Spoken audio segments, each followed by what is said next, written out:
Pembangunan dan rehab gedung baru Kejaksaan Negeri Ogan Komering Ilir mulai dikerjakan dengan menelan anggaran sebesar 14,3 miliar rupiah. Gedung baru ini akan berkonsep go green dan terbuka.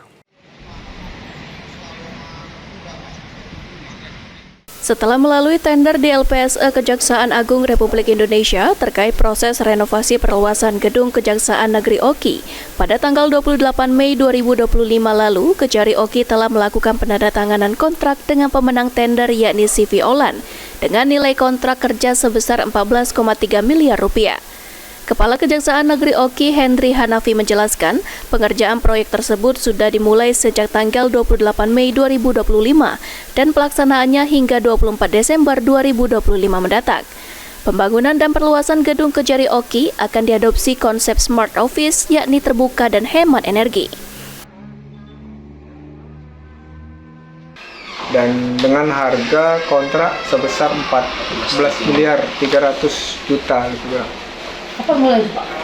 Sesuai dengan kontrak mulai tanggal 28 Mei sampai dengan 24 Desember 2025 nanti.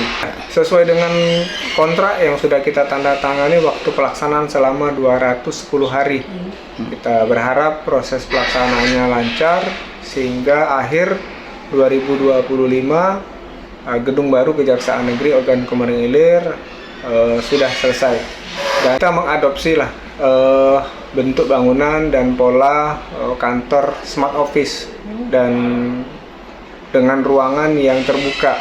Harapan kami dengan ruangan yang transparan dan juga smart office, di samping meningkatkan kinerja kami, juga kita mendukung upaya pemerintah dalam rangka go green, artinya kantor itu cukup cahaya, hemat energi.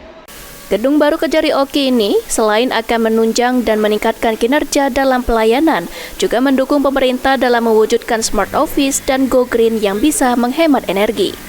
Novan Wijaya, PAL TV.